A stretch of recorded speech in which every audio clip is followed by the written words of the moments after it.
Hola, bienvenidos a esta transmisión de Una Taza de Esperanza.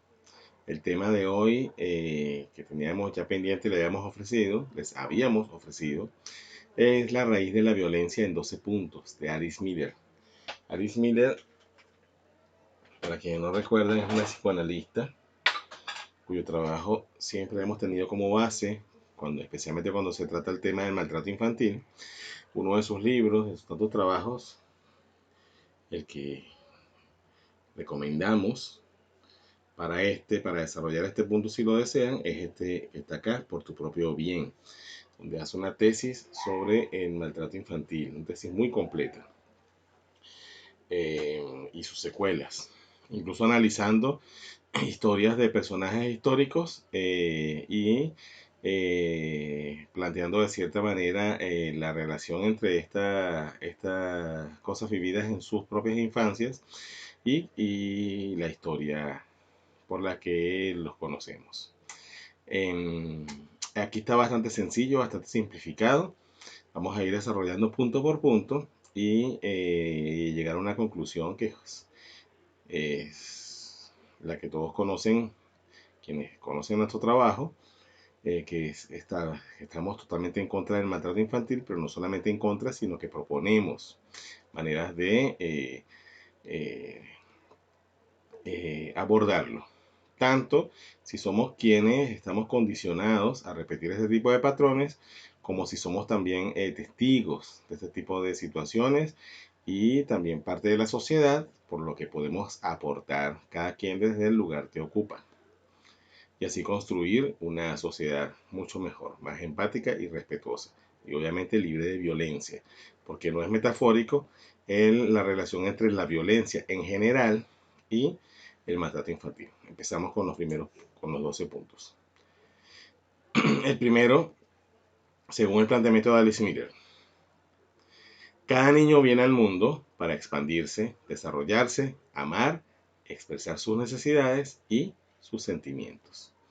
Aquí pareciera que fuera algo ya sobreentendido, algo que no tendríamos que recordar, pero nos equivocamos si pensamos así, porque se nos olvida a todos, a cada uno de nosotros como hombres y mujeres, a los profesionales de la educación, de la salud, de muchas áreas, y a todos los que interactuamos con niños y niñas.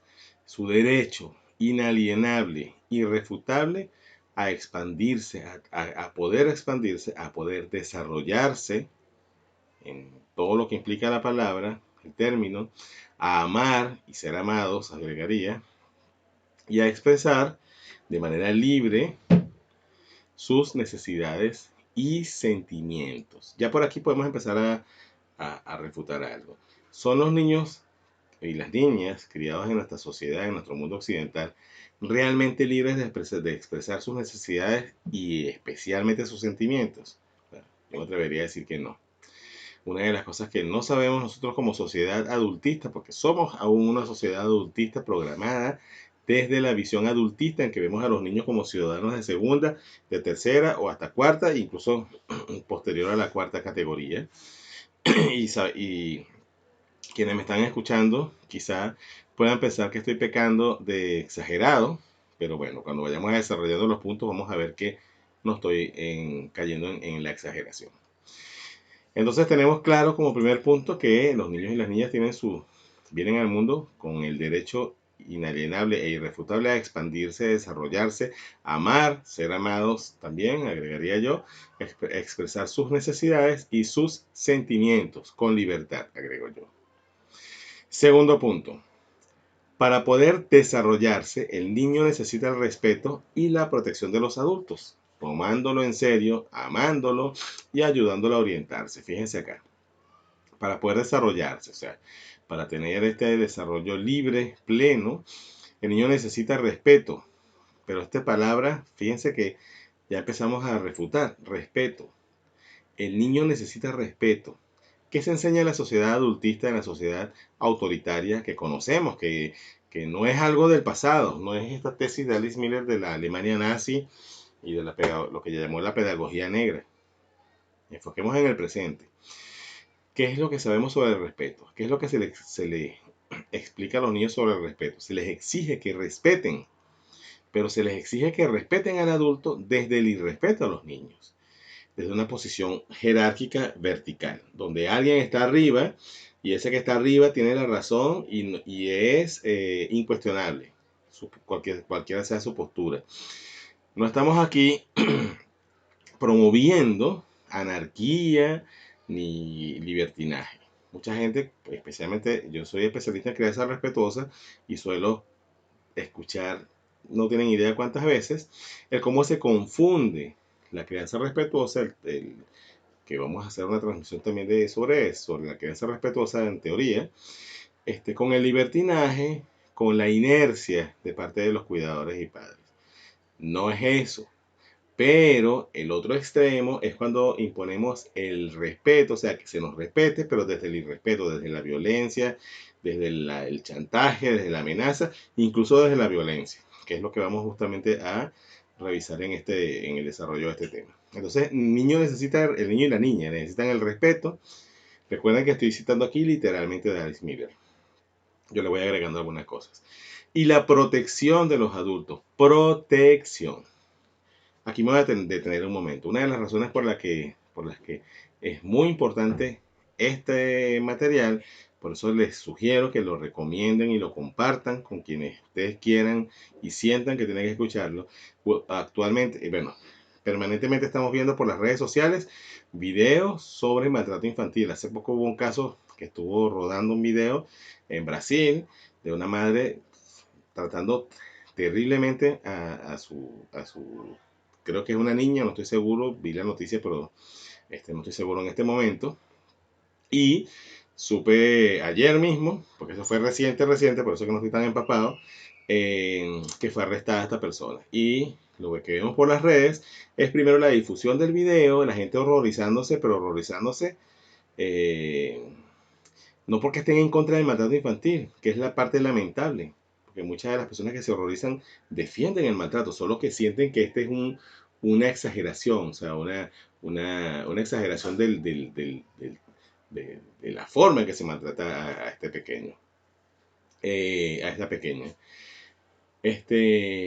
Sí, y después aplaudiendo el que esta persona haya sido arrestada. Este tema de la raíz de la violencia en 12 puntos nos va a ayudar a entender a esta persona que maltrataba a la niña y a cualquier otro maltratador. Estos videos de maltrato infantil no es que estén poniéndose de moda, no es que sea algo que está pasando, es ahora.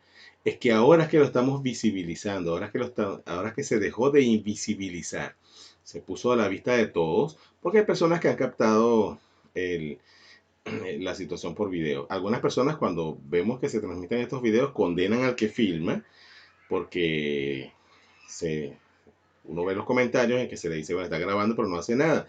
Pero por lo menos hay alguien grabando. No estoy justificando esto, sino así, dándole importancia a algo que está pasando, que es que se está visualizando, se está visibilizando algo que está allí, que está pasando allí, detrás de las paredes, dentro de los hogares. Y el maltrato infantil no distingue clase social ni nivel educativo. Se da en todos los estratos, tanto sociales como culturales. Entonces es importantísimo conocer estos 12 pasos, 12 puntos de la raíz de la violencia para entender muchas cosas y para no juzgar o juzgar menos, comprender más y aportar en base a esta comprensión. Eso es lo que se pretende aquí. No justificar nada, tampoco condenar a nadie ni juzgar a nadie, sino desglosar algo que está allí a la vista, pero que pocas veces nos lo planteamos de esta manera, entonces nos va a ayudar a entender mejor y a ser corresponsables de la construcción de nuevos modelos y de nuevos esquemas y multiplicadores de esta información. Ya el mundo está abarrotado, y las redes sociales ni les cuento, abarrotados de jueces. No hacen falta más jueces, hacen falta más personas que aporten, que sean parte del cambio. Y el cambio empieza con el ejemplo propio, pero también con la multiplicación, la difusión de cosas, ¿ok?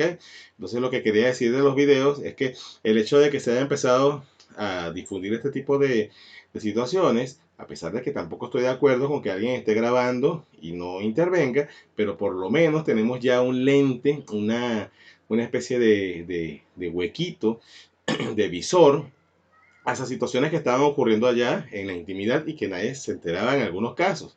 Sabemos que hay personas que han denunciado estos casos, sabemos que a veces las autoridades se hacen la vista gorda, pero tenemos que insistir, porque de nada sirve tener leyes de protección al niño, leyes contra el maltrato infantil si no estamos nosotros como sociedad empoderados. Las leyes, si la sociedad no está empoderada, son mero papel, mero papel. Entonces, las leyes son importantes, son deseables y son un resultado que todos queremos. Leyes de protección a los niños, leyes de parto humanizado y leyes de protección a la lactancia materna, a la familia y para usted de contar. Pero el empoderamiento de la familia, el empoderamiento de la sociedad, de cada miembro de la sociedad es clave, porque la sociedad empoderada exige no solo la ley, sino después el cumplimiento de la misma. Seguimos. Entonces el niño o la niña necesita el respeto y la protección de los adultos, o sea, protegerlos. Y esa es una de las cosas que pasa con los niños cuando son maltratados. Y con nosotros que fuimos muchos maltratados, nos sucedió que se supone que la persona que se supone que nos debe proteger, cuidar, nos está tratando de una manera que no es deseable y que no es grata. Entonces esto es un choque para nosotros. Pero aquí vamos a ahondar en eso. Tomándolo en serio, ¿cuántos niños son tomados realmente en serio? Muy pocos. En la mayoría, o sea, no voy a generalizar, pero en el común, muy pocos. Se les tilda de fantasiosos, de que cosas de niños, y deberíamos escuchar más a los niños.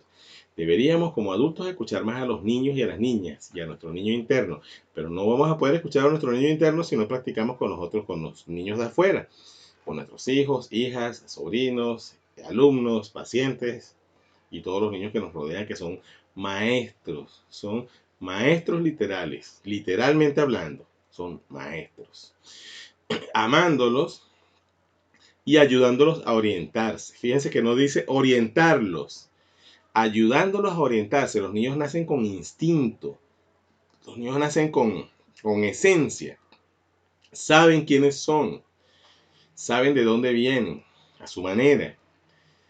Saben de cierta manera para qué están acá en ese momento, en su momento presente, en su infancia, para divertirse, explorar, conocer el mundo, aprender. Saben para qué están acá, saben quiénes son, saben que valen, pero nosotros los adultos, o sea, el mundo adulto, los va sacando de ese poder, de esa sapiencia, de esa conexión y los va convirtiendo en lo que somos nosotros los adultos. En seres desconectados, alienados, programados y la mayoría con una muy baja autoestima, con un concepto de sí mismo no el ideal, con una construcción egoica que muchas veces nos aleja de nuestra esencia, de nuestra felicidad. ¿Cuántas personas no hay por allí infelices, haciendo cosas que no aman hacer, trabajando en cosas que no les gusta hacer, vendiendo su alma por dinero y apagados, grises, literalmente, anímicamente, emocionalmente? Y es justamente por eso, porque nos hemos alejado del ser. Entonces, este tema es importantísimo. Sigamos. Tercer punto, de los 12 sobre la raíz de la violencia según Alice Miller. Cuando explotamos al niño para satisfacer nuestras necesidades de adulto, cuando le pegamos, aquí empezamos ya a ahondar en el tema, castigamos, manipulamos, descuidamos, abusamos de él o ella, o le engañamos sin que jamás ningún testigo intervenga en su favor, su integridad sufrirá una herida incurable. Fíjense que aquí no estamos exagerando, no se está exagerando. Vamos a desglosarlo bien. Cuando explotamos al niño, no solamente aquí se habla de la explotación como tal, que sabemos que es un flagelo social.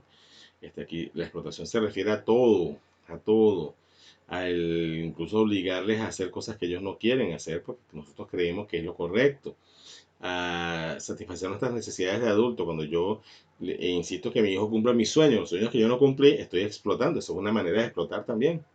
Cuando yo obligo a mi hijo a hacer cosas porque eso es lo que debe hacer, estoy explotando, estoy atentando contra su naturaleza, contra su esencia. Aparte, si además de eso le pego, castigo, aquí es importantísimo el tema del castigo, porque mucha gente cree que el castigo que la violencia es una cosa y el castigo es otra. El castigo entra en el marco de la violencia. El castigo es parte de la violencia. El castigo es algo que degrada a la persona.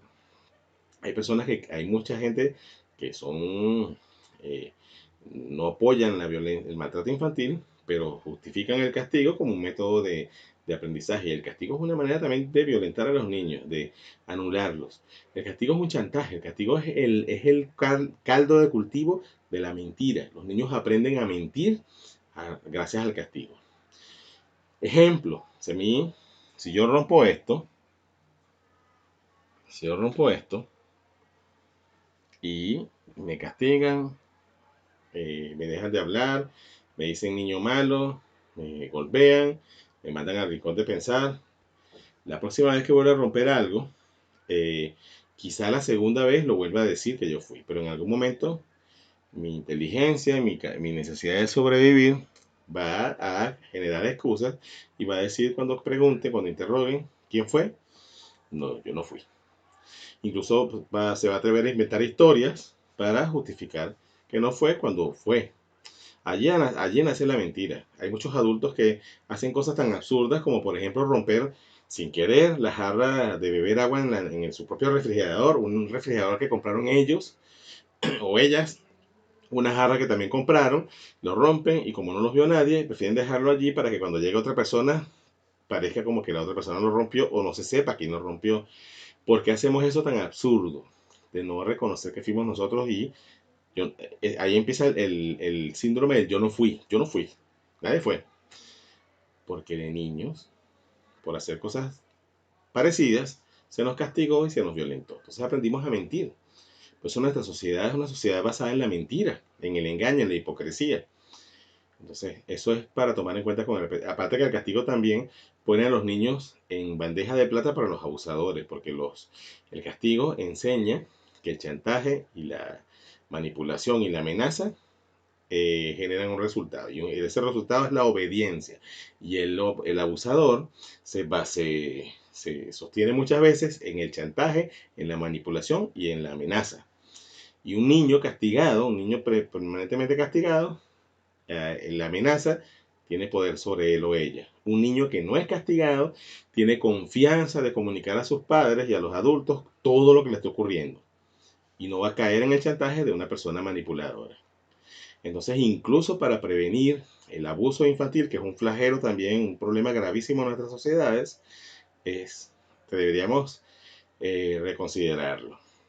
Cuando hablamos de no castigar, para que no se asusten, si alguien está escuchando esto y cree en el castigo, no estamos hablando de anarquía, no estamos hablando de inercia, no estamos hablando de hacer lo que le da la gana de no. Estamos reemplazando algo que no ayuda, que no, de verdad no construye, que es el castigo, por otra herramienta que es la comunicación efectiva. Pero de eso vamos a hacer otra transmisión, porque es un tema. Entonces, cuando pegamos, castigamos, manipulamos, que viene a ser lo mismo, en otro grado, descuidamos en todos los sentidos. Descuidar es no mantener, no atender, pero también abandonar emocionalmente. Hay muchas maneras de descuidar a los niños, a las otras personas y a nosotros mismos. Y todas tienen el mismo contexto y la misma raíz, que es el desamor. Si hay desamor hacia mí, hay desamor hacia los demás. Abusamos de él de muchas maneras, y respetándolo, chantajeándolo, obligándolos a hacer cosas que no desean, o lo engañamos, prometer cosas que no se cumplen, etcétera, sin que jamás ningún testigo intervenga en su favor. Porque ningún testigo interviene en su favor, porque entonces tenemos eh, la aceptación de que los papás y las mamás o los adultos responsables del niño o la niña son como los dueños, pueden hacer lo que quieran. Entonces nadie interviene, nadie se mete en eso. Su integridad sufrirá una herida incurable. Aquí Alice Miller está empezando ya a ser radical, pero no exagera. Y vamos a entenderlo a medida que vayamos desarrollando los puntos. Cuarto punto de los 12 de la raíz de la violencia, según Alice Miller. La reacción normal del niño a esta herida sería la cólera, la reacción de un niño normal, sin estar reprimido, sin estar condicionado. Y el dolor, pero en su soledad, la experiencia del dolor le sería insoportable, y la cólera la tiene prohibida. No le queda otro remedio que el de contener sus sentimientos, reprimir el recuerdo del traumatismo e idealizar a sus agresores. Esto es lo peor. Más tarde no le quedará ningún recuerdo de lo que le han hecho. Eso vamos a ir desglosándolo. La reacción normal del niño estaría sería la cólera y el dolor. Si se le permite manifestar su ser, si se le permite hacerlo con libertad, esto sería la reacción. Pero ¿qué pasa? En su soledad, la experiencia del dolor le sería insoportable. Su soledad porque nadie lo apoya, nadie lo defiende, nadie está con él, se siente que está solo en esa situación, o sola. Y la cólera la tiene prohibida. Aquí no se enoja nadie. Aquí nadie tiene derecho a enojarse, solo yo. ¿Quién no escuchó eso?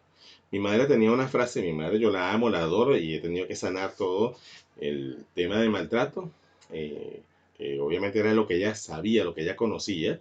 Hoy día lo conversamos siempre y ambos hemos hecho nuestro trabajo de sanación. Y igual falta, porque eso se trabaja prácticamente toda la vida.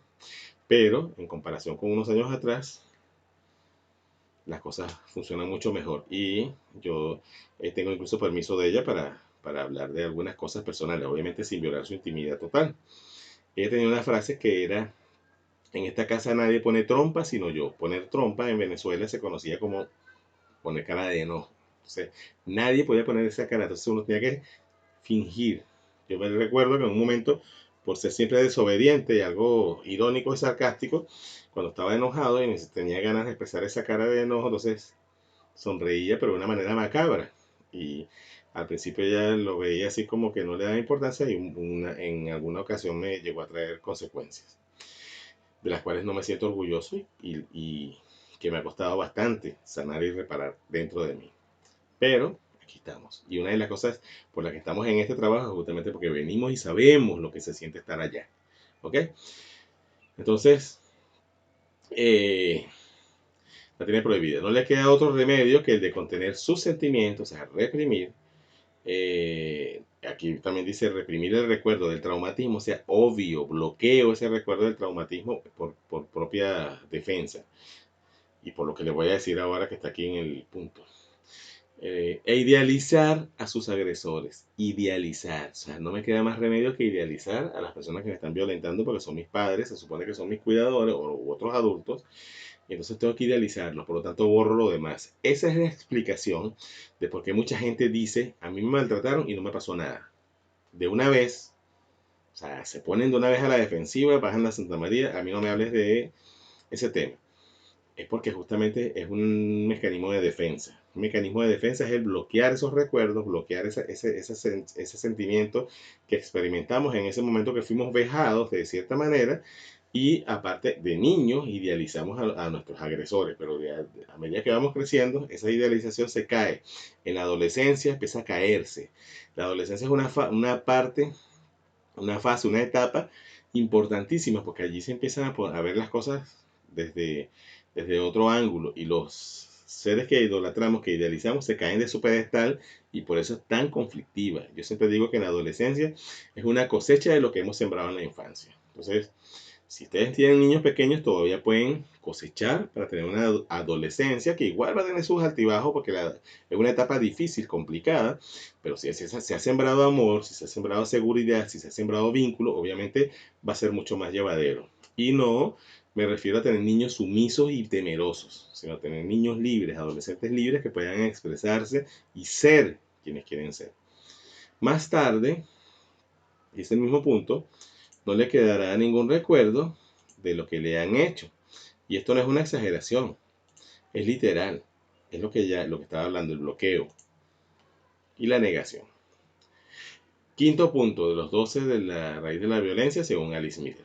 Estos sentimientos de cólera y de cólera, de impotencia, de desesperación, de nostalgia, de angustia y de dolor, desconectados de su verdadero origen, tratan por todos los medios de expresarse a través de actos destructores que se dirigirán contra otros, como la criminalidad y genocidio, o contra sí mismos, como la toxicomanía, alcoholismo, prostitución, trastornos psíquicos, suicidio.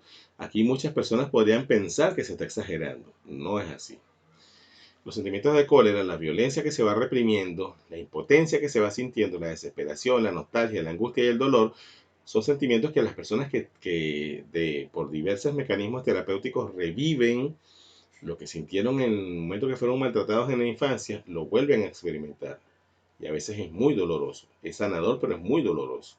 Y obviamente tiene que ser hecho con un proceso bien dirigido, por personas verdaderamente capacitadas para dirigirlo. ¿Ok? Y esto es porque existe allí, está reprimido allí. No es algo que se inventó de la persona, está guardado en el fondo. Y mientras más se reprime, obviamente más doloroso es, más fuerte es. Entonces, todo esto está dentro. ¿Qué pasa? Para expresar estos actos destructores hay varias maneras de expresarlo, de exteriorizar eso que se tiene reprimido, guardado muy dentro. Uno es hacia otros, puede ser la criminalidad o el genocidio. Ella se refiere al genocidio porque en el libro de Por tu propio bien analiza la Alemania nazi, el Tercer Reich y personajes entre ellos Adolf Hitler. Y no exagera cuando habla de genocidio. Y la criminalidad que puede manifestarse de muchísimas maneras. No solamente estamos hablando de asesinos, de muchísimas maneras. Corrupción, o sea, pues mire, es que el maltrato infantil es la raíz de tantas cosas, tantos males que aquejan a nuestra humanidad. Ustedes quieren acabar con los políticos corruptos, erradiquemos el maltrato infantil. Con los políticos mentirosos, erradiquemos el maltrato infantil. Con la violencia de género, erradiquemos el maltrato infantil. Con el machismo, erradiquemos el maltrato infantil. Con el maltrato animal, erradiquemos el maltrato infantil. Con la violencia intrafamiliar, erradiquemos el maltrato infantil. Con la delincuencia, erradiquemos el maltrato infantil. Se le puede nombrar otras. Hay muchas otras expresiones de la violencia que están todas relacionadas con el maltrato infantil. Violencia obstétrica, erradiquemos el maltrato infantil. No es una exageración. Entonces, o contra sí mismo. Esta violencia que está dentro no se desaparece, no se evapora, se manifiesta hacia algo externo o hacia mí mismo. Entonces aquí entran varios puntos que son muy conocidos, miren, fíjense. Toxicomanía, alcoholismo, prostitución, trastorno psíquico, suicidio, todo tipo de adicciones. La adicción al cigarrillo, la adicción a las compras, la adicción a las relaciones patológicas, la adicción a la aprobación, a los aplausos, todas esas necesidades son recursos para cubrir ese vacío emocional, esos huecos emocionales existenciales. Y todo eso tiene relación directa con la forma en que fuimos tratados en la infancia. Sexto punto de los 12 de la raíz de la violencia, según Alice Miller. Cuando nos hacemos padres o madres, y madres, agrego yo, utilizamos a menudo a nuestros propios hijos como víctimas propiciatorias, persecución, ya va a cretar una mi gata, persecución por otra parte totalmente legitimada por la sociedad, gozando incluso de un cierto prestigio desde el momento en que se engalana con el título de educación. Esto es importantísimo. Este punto lo voy a desglosar bien. Cuando hacemos padres y madres, utilizamos a menudo a nuestros propios hijos como víctimas propiciatorias. Esta mujer que vimos en el caso de el maltrato infantil en Brasil, de los tantos que hemos visto, estaba haciendo esto, estaba devolviéndole a la niña lo que le hicieron a ella. Lo que le hicieron a ella, literal. De hecho, se supone que en cada generación se va sutilizando un poco la violencia. Se supone. O sea, posiblemente a esta mujer le hicieron peor. Persecución, por otra parte, totalmente legitimada por la sociedad. ¿Por qué? Porque nadie se mete. Es su hijo y es su propiedad. No. Las leyes, especialmente las leyes contra el maltrato infantil, siempre establecen que los niños no son propiedad de nadie. Los niños los niños no deben ser maltratados por nadie. No se puede usar como excusa que soy su padre o su madre, o soy su abuelo. Nada de eso es justificación. Los niños tienen derecho a ser tratados con amor y respeto, gozando incluso de un cierto prestigio desde el momento en que se engalana con el título de educación. Se le llama educación. Dale para que se aprenda, dale para que aprenda. Así se enseña, así se aprende quién manda, así se aprende quién debe obedecer. Entonces se engalana con el título de educación porque se le confunde. De hecho, hasta hace nada, en las escuelas estaba permitido, la mayoría de las escuelas estaba permitido violentar a los niños. En la escuela donde yo me eduqué en primaria, el director nos pegaba. Si corríamos en el pasillo, imagínense si corríamos, que es algo normal y natural en los niños, es una necesidad de los niños. Y no podíamos quejarnos porque no había ley que nos protegiera en ese sentido y nuestros padres también estaban de acuerdo con que eso pasara. El drama es que el padre o la madre maltratan a su hijo para no sentir lo que le hicieron a ellos. Esto es importantísimo. A sus propios padres. Así se asienta la raíz de la futura violencia. Esta parte es importantísima. Fíjense. El drama es que el padre o la madre maltratan a su hijo para no sentir lo que le hicieron a ellos sus propios padres. O sea, esta mujer que maltrató y todos estos maltratadores, y si usted me está escuchando y maltrata a sus hijos o los ha maltratado, no estamos aquí, justamente estamos entendiendo lo que hay detrás de esto. No estamos acusando a nadie ni señalando a nadie con el dedo. Cualquiera puede estar allí, porque ya estamos entendiendo que es algo que es más fuerte que la persona. No es para justificar, es para entender. Y entender, comprender, nos permite ser más compasivos y nos permite aportar, nos permite aportar. Como jueces no aportamos nada, salvo que fuéramos un juez de tribunal y bueno, es nuestro trabajo. Pero como jueces de teclado o de condenatorios por allí por la calle no aportamos nada. Pero podemos aportar de otras maneras y entendiendo podemos aportar mucho más. ¿Okay? Comprendiendo lo que hay detrás. Entonces, estos padres maltratan inconscientemente para no sentir el dolor, porque tienen el dolor y la rabia. Por eso es que se meten tanto en la rabia, por eso es que se vuelven como locos o locas. No es que están locos o locas, es que la rabia es mucha y se apodera. Yo he conversado personalmente, porque es mi trabajo, con personas que han maltratado y me cuentan que a veces es como si se cegaran, como si se nublara la visión. Y muchas veces me confiesan que tienen miedo de en un momento de eso hacerle daño al niño, matarlo o algo así. Lo han pensado y después se arrepienten cuando baja esta adrenalina. Y es justamente por eso, porque la rabia que hay dentro se apodera, toma el control de la situación. Entonces, por eso es que es importantísimo sanar. Esto es para comprender, para también ayudar a sanar. Y fíjense cómo cierra acá. Así se asienta la raíz de la futura violencia, porque es una cadena de repetición. Siempre va a haber alguien que va a sentir el llamado a quebrar la cadena, no hacerlo de la misma manera, pero tiene tanta carga dentro que a veces termina repitiendo inconscientemente, sin querer, los esquemas de una u otra manera, como explicamos hace rato, o hacia otros o hacia sí mismo. Pero la violencia no se desaparece. Ese es el problema, esa es la clave. No se desaparece, siempre se manifiesta hacia algo o alguien. Séptimo punto de los 12 de la raíz de la violencia según Alice Miller. Para que un niño maltratado no se convierta ni en un criminal ni en un enfermo mental, es necesario que encuentre al menos una vez en su vida a alguien que sepa pertinentemente que no es él o ella quien está enfermo, sino las personas que lo rodean, o sea, los maltratadores. No estamos aquí diciendo que el maltratador está enfermo porque estamos diciendo que es un psicópata o nada de eso, no. Está enfermo porque está enfermo de dolor, está enfermo de rabia, tiene heridas no sanadas, por eso está enfermo o enferma. Yo estuve enfermo en cierto momento, porque estaba lleno de dolor. Y lo manifestaba, lo drenaba hacia mí mismo, teniendo baja autoestima, teniendo adicciones, haciéndome daño a mí, inconscientemente no queriendo vivir. Cuando una persona tiene adicciones, especialmente adicciones que dañan el cuerpo físico, el deseo inconsciente, el pensamiento inconsciente, el mensaje que hay allí escondido es no quiero vivir. Una es el cigarrillo.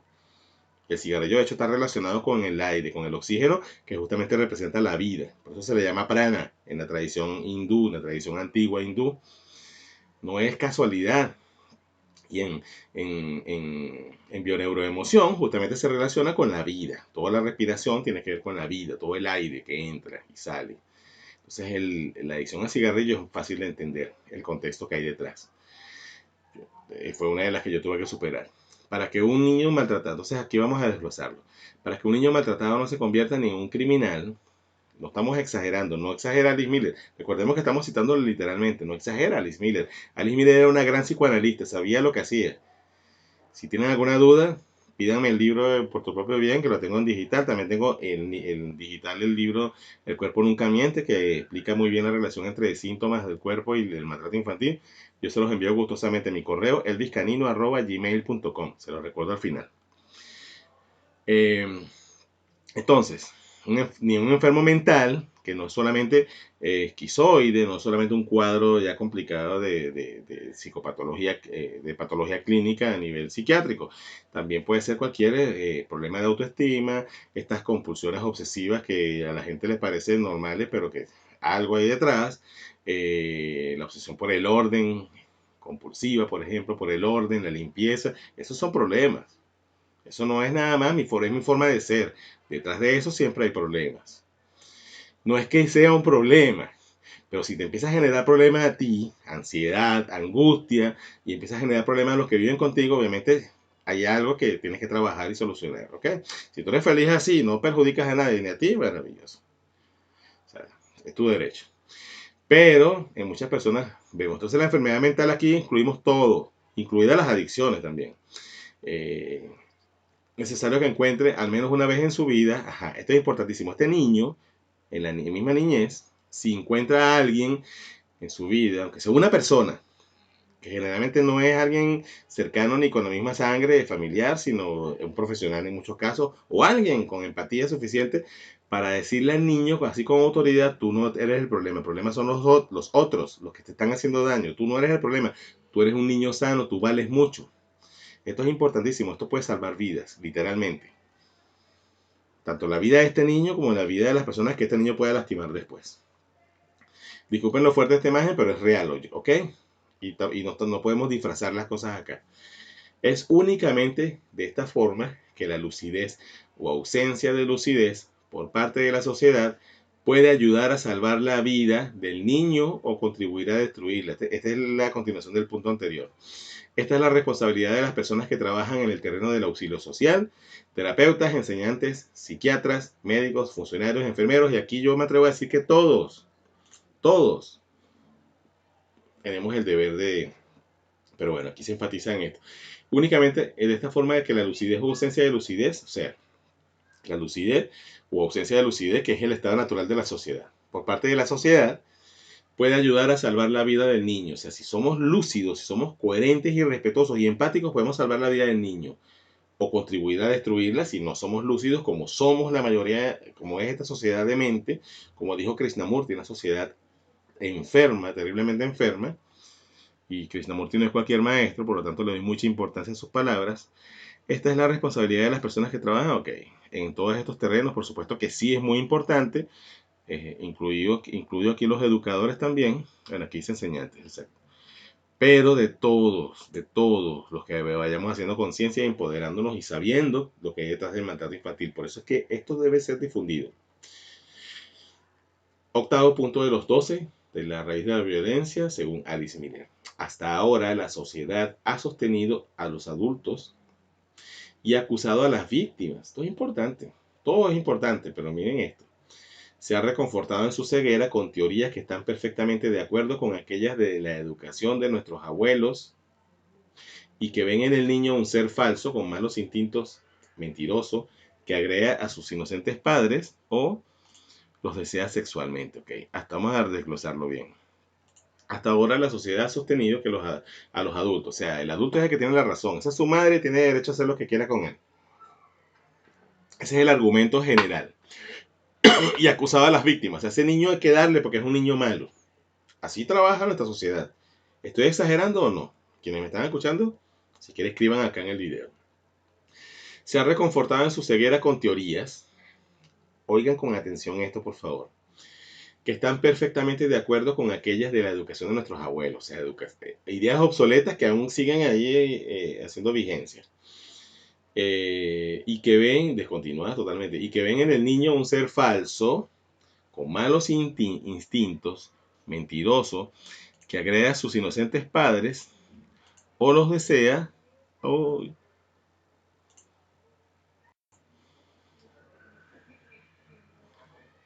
o los desea sexualmente. Freud y su bendito complejo de Edipo. Por eso ustedes no oyen tanto de Alice Miller. Alice Miller es muy conocida como psicoanalista, muy respetada, pero muy atacada por su gremio por atreverse en su época a cuestionar al gran padre Freud. Aquí no estamos diciendo que Freud es malvado y que está equivocado en todo. Ni lo dijo Alice Miller tampoco. pero este bendito planteamiento del complejo de Edipo ha hecho mucho daño. Y desde la visión freudiana se ha visto a los niños y se sigue viendo a los niños como unos manipuladores viles que, como Edipo, se enamoran de su madre y quieren matar al padre. ¿Ok? Como reza el complejo de Edipo en su planteamiento.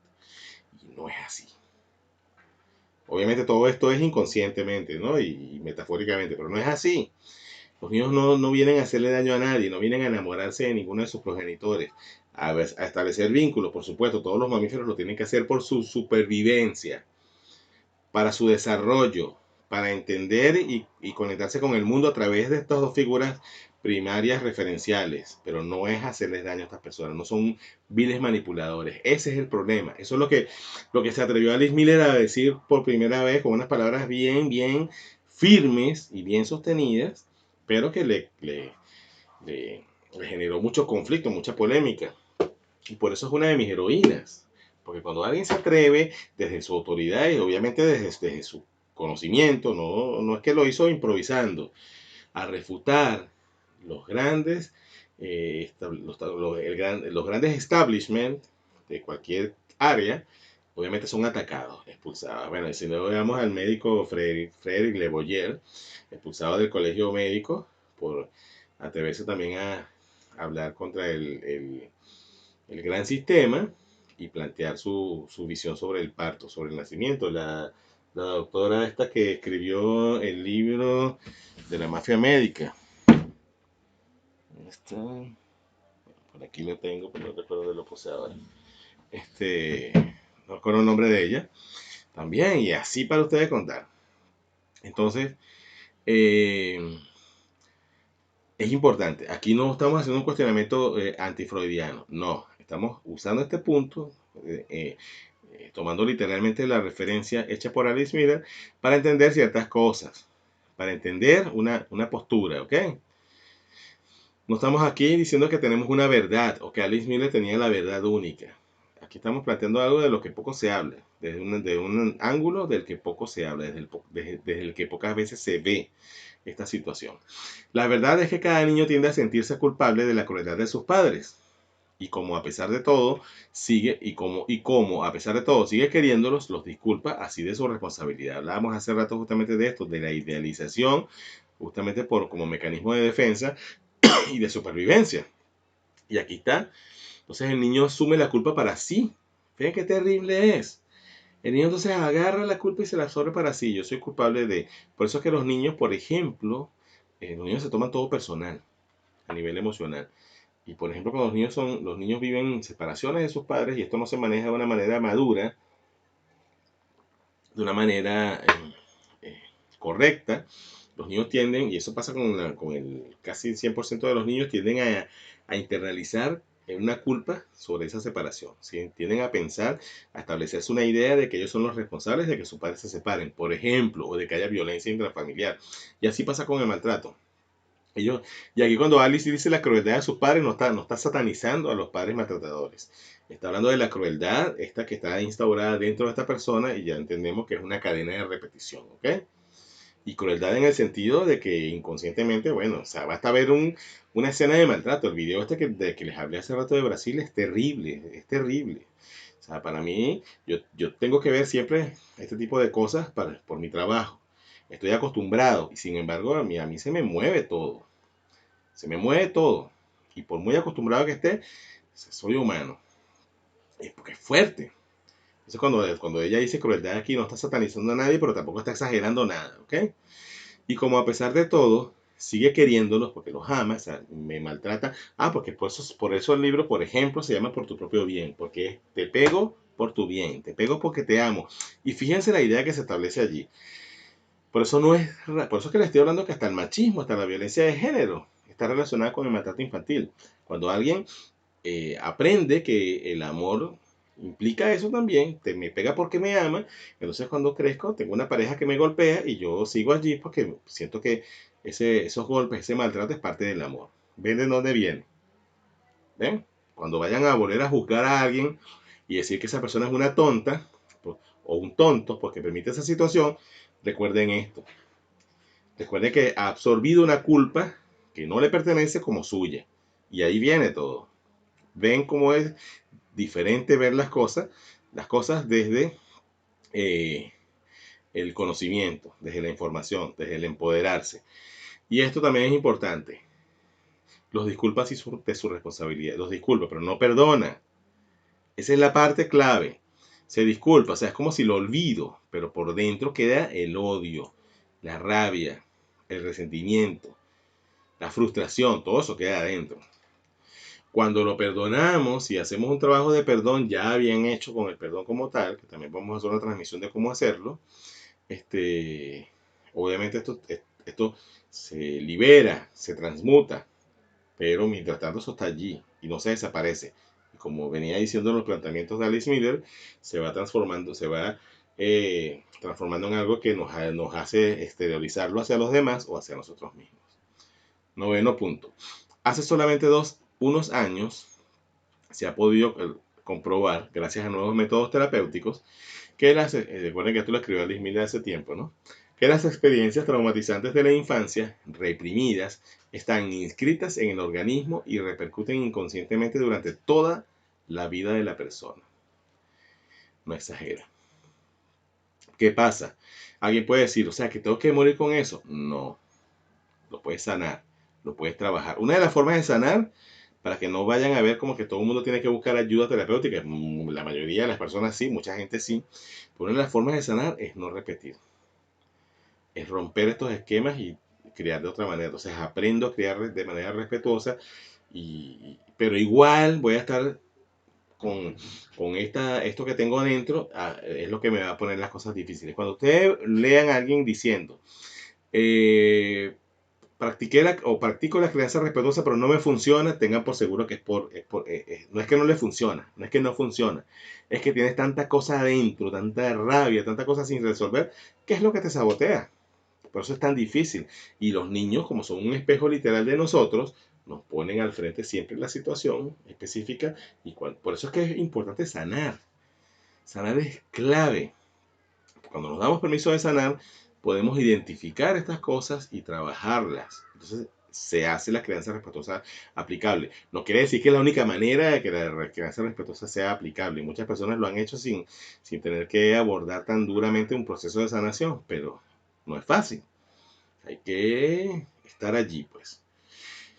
Entonces, esto tampoco, de hecho el libro que tenemos en digital de Alice Miller de El cuerpo nunca miente, yo tengo prácticamente todo su trabajo en libros, pero en digital tengo solamente esos dos. El cuerpo nunca miente explica muy bien, con mucho detalle, con mucho sustento, esto que ella plantea acá, de que esto queda en el cuerpo y tanto así que muchas de nuestras situaciones de salud tienen que ver con esto que se nos acumuló dentro de nosotros. Hasta el cáncer está muy relacionado. Por otra parte, los ordenadores que han grabado las reacciones del niño en el vientre de su madre, seguimos, todo esto que estamos leyendo es literal de los 12 puntos de Alice Miller.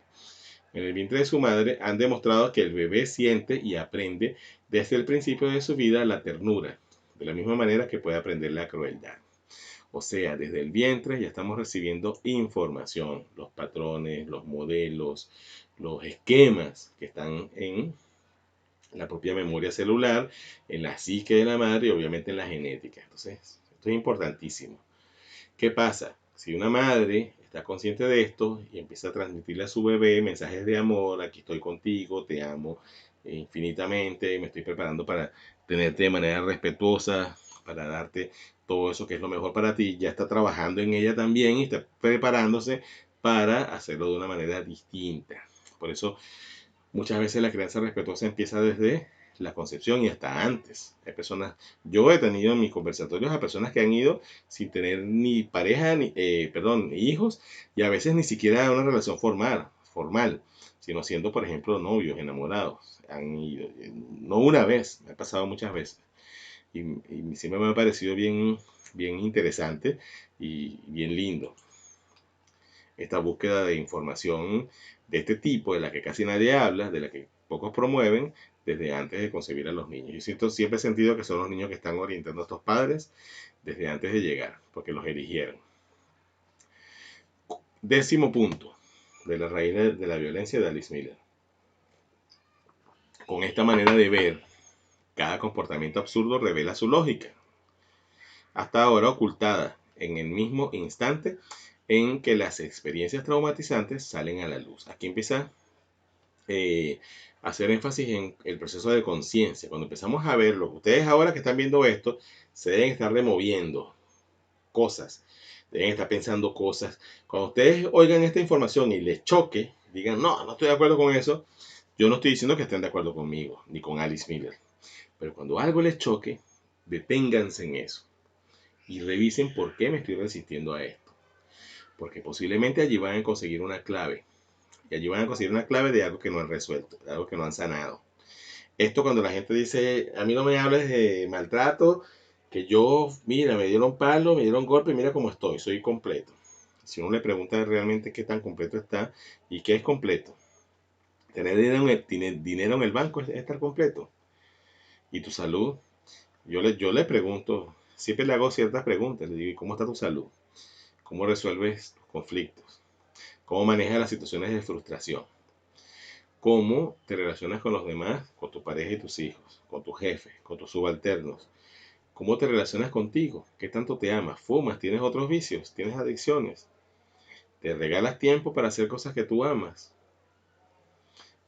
Por ejemplo, muchas cosas más podría preguntar. O sea, es una lista infinita de cosas que se pueden preguntar. Obviamente, cuando estoy en consulta, hay cosas, señales que me indican que debo preguntar para poder ayudar a esta persona, no para convencerla, para ayudarla a poder descubrir sus propios puntos y poder trabajar sobre ellos y mejorar, que es la idea, ¿no?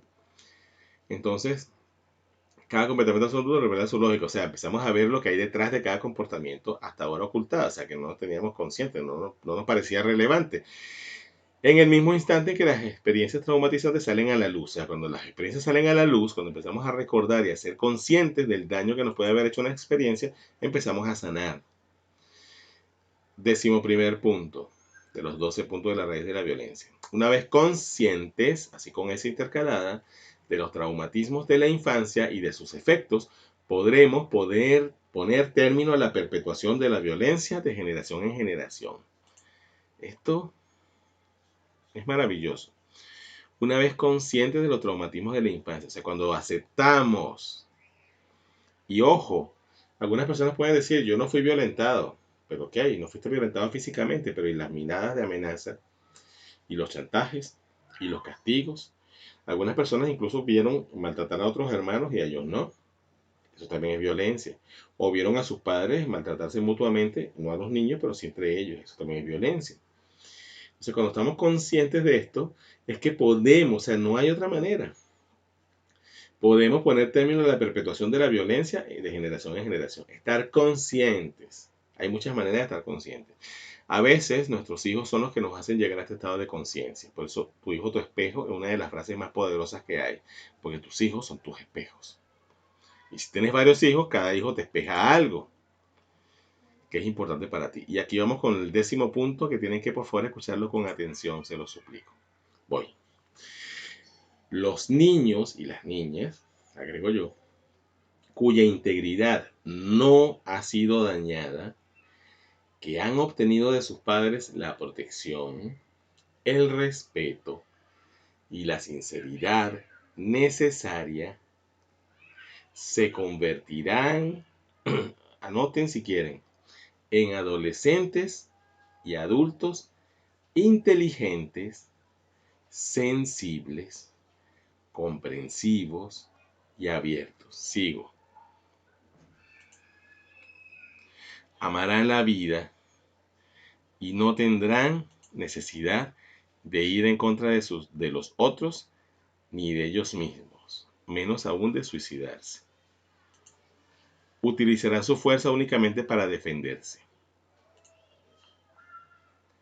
Protegerán y respetarán naturalmente a los más débiles y por consecuencia a sus propios hijos, porque habrán reconocido ellos mismos la experiencia de este respeto y protección, y será este recuerdo y no el de la crueldad el que estará grabado en ellos. Vamos a desglosarlo porque no es el más importante, todos son muy importantes, pero es muy importante. Los niños cuya integridad no ha sido dañada, o sea, esos niños cuyos padres ya están buscando hacerlo de una manera distinta, no ha sido dañada. Si ha sido dañada antes, podemos empezar a resarcir eso. ¿Cómo? Cuando alguien me pregunta, ¿cómo hago si ya maltraté 5 años, 3 años, 1 año, 10 años, 15 años, 18 años? Ya maltraté. ¿Cómo hago ahora? Siempre le digo, el primer paso es insaltable. El primer paso no lo puedes postergar. Pedirle perdón. Hijo, hija, perdóname porque yo no sabía que había otra manera, otras maneras, y lo hice de la manera que pensé que era correcta. ¿Tú me perdonas? Yo estoy seguro que el 98% les va a decir de una vez que sí. Y si el daño fue muy grande y estos niños están más grandes, son adolescentes, quizá lo piensan un poquito antes, pero cuando ven la sinceridad de sus padres en resarcir esto, en reconocer que se han equivocado, tarde o temprano perdonan, así no lo expresen. Entonces, la protección, el respeto y la sinceridad necesaria, la sinceridad, la coherencia, no decir una cosa y hacer otra, no mentirles ni engañarles. Se convertirán en adolescentes y adultos inteligentes. No quiere decir que los otros no, pero ya sabemos lo que hace el maltrato infantil en el cerebro de los niños. Estas hormonas del estrés, la adrenalina y el cortisol, generan cierta interrupción de las conexiones neuronales. Entonces no quiere decir que sean más brutos, pero hay algo allí. Y obviamente, si un niño después que ha sido maltratado se empieza a ser tratado con amor y se le da este amor bien expresado, con mucho afecto, con mucha cercanía, mucho contacto, esto también se puede revertir, ¿ok? Recuerden la plasticidad del cerebro. El tema es que obviamente mientras más daño, más se va a requerir más se va a requerir intención y acción si se trata de revertir. Eso ténganlo en cuenta. Se convierten en adolescentes adultos inteligentes, y aparte de la inteligencia implica todo. La inteligencia emocional, todos los tipos, hay muchos tipos de inteligencia. Sensibles, o sea, empáticos también, más comprensivos, más receptivos, comprensivos, que tienen misma relación con la empatía, comprender a los demás, ponerse en los zapatos de los demás o en las situaciones, y abiertos, o sea, más flexibles a las cosas, entre ellas el diálogo. Por eso se puede reemplazar la violencia y el castigo y el chantaje por comunicación efectiva si se hacen las cosas desde el amor. Los niños se abren más a esto. ¿Ok? Amarán la vida, no exagera Alice, y no tendrán necesidad de ir en contra de los otros, ni de ellos mismos, menos aún de suicidarse. Recuerden que el suicidio no es solamente lanzarse de un edificio o tirarse de los rieles del tren. Hay maneras de suicidarse lentamente. Comer comida chatarra es suicidarse lentamente. Fumar es suicidarse lentamente. Beber alcohol en exceso es suicidarse lentamente. Bueno, ya lo dije, lo de la chatarra, pero alimentarse con cosas dañinas, cualquier sustancia tóxica, es suicidarse lentamente. Y para ustedes contar cuántas maneras de suicidarse lentamente hay. Utilizarán su fuerza únicamente para defenderse. Importantísimo este punto, porque mucha gente pregunta, si yo a mis niños les enseño desde el amor, ¿cómo se van a defender? ¿Van a ser débiles ante los otros? ¿El mundo es violento? No, el amor no hace débiles. Si no, veamos los ejemplos de los grandes maestros practicantes del amor, como Jesús, por ejemplo. El amor es una fuerza. El amor es una fuerza increíble, la fuerza más grande que existe. Y los niños seguros, amados, no son tontos, no son débiles. Tienen una fortaleza interior. No son violentos, sí. Eso no quiere decir que sean débiles y tontos. Tienen una fortaleza interior que, bueno, le da una ventaja sobre los demás. Obviamente, en un mundo violento, esto choca con los esquemas convencionales, pero un niño criado con seguridad es un niño que sabe cómo abordar y tiene confianza también para pedir ayuda, porque no es que un error que cometemos en el mundo adultista es que creemos que esos problemas son del niño, por eso el bullying ha llegado a donde llega, donde ha llegado. Porque eso es como que ese es el mundo de los niños, no, hay que intervenir, porque el bullying ya sabemos las consecuencias que trae. Y eso también va a ser un tema que se va a desarrollar en una transmisión. Es un tema que abarca mucho. Y aquí vamos a desglosar esta parte final. Protegerán y respetarán naturalmente a los más débiles y por consecuencia a sus propios hijos. O sea, los más débiles implican otros niños, animales. Entonces aquí estamos previniendo el bullying también, justamente hablando de eso. Y, y eso es lo que sí, o sea, dejarán de ser repetidores de los patrones de violencia, incluso si sus padres han venido de ese esquema, porque los padres están rompiendo el esquema, rompiendo el eslabón, la cadena, porque habrán conocido ellos mismos, fíjense qué importante esto, porque habrán conocido ellos mismos la experiencia de este respeto, se lo han vivido en carne propia, y esta protección, y será este recuerdo, este es lo que se graba en sus células, en su psique, en toda su genética, y no el de la crueldad, del otro extremo del que venimos muchos, el que estará grabado en ellos. Si alguien no viene de esta, no vivió este decimosegundo punto, pero sana sus heridas, también empieza a sentirse así.